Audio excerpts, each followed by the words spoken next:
Hello Kasturians. In this video we are going to discuss constitutional design, that is chapter 6 of civics. So let's start. So what is constitution?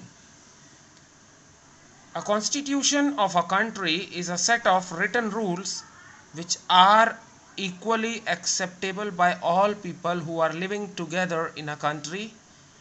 It is a supreme law that determines the relationship between people living in a territory, and these people are commonly called citizens, and also the relationship between the citizens and the government.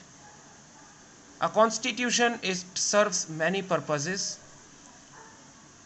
The various purposes which are served by the constitution are: it generates a degree of trust and coordination that is necessary for different kind of people to live together. The constitution specifies how the government will be constituted and who will have the power to take which type of decisions. The constitution lays down the limits on the powers of the government and tells us what the rights of the citizens are. And last but not the least, it expresses the aspirations of the people about creating a good society. It also tells the citizens some do's and don'ts that help them to become a good Samaritan.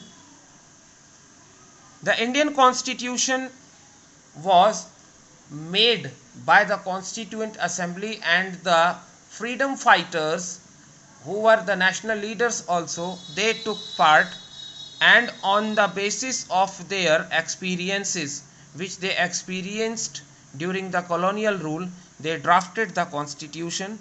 So the making of constitution for huge and diverse country with so many regional and cultural diversities was not an easy affair.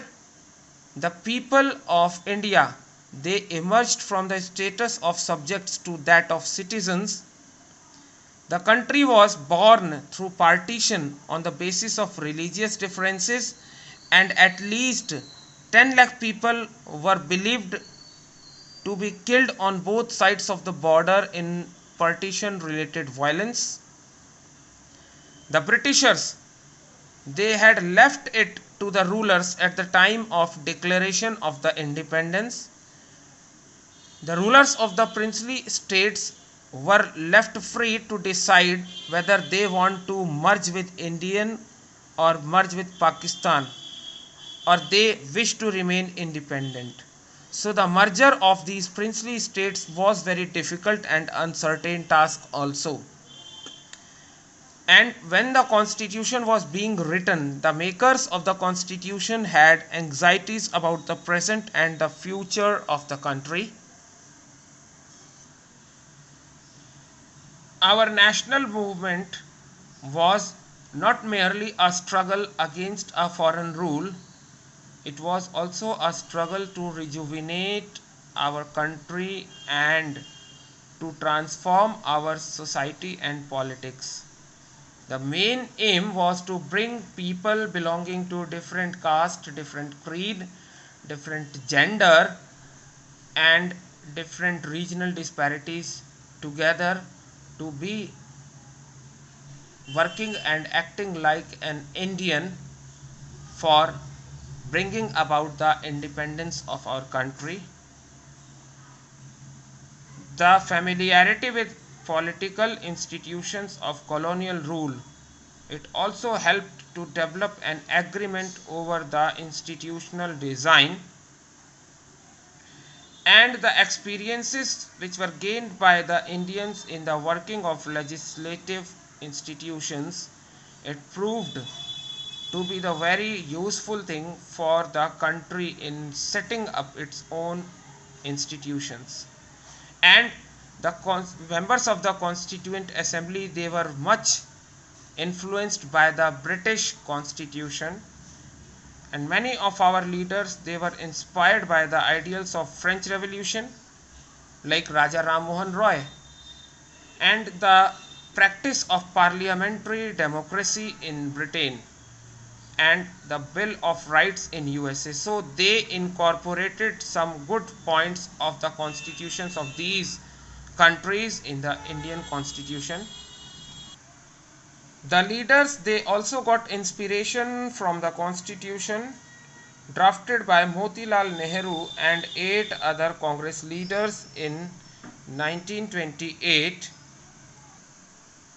and it was in 1931 the resolution at the Karachi session was taken on how the Indian constitution is going to be like when India becomes independent.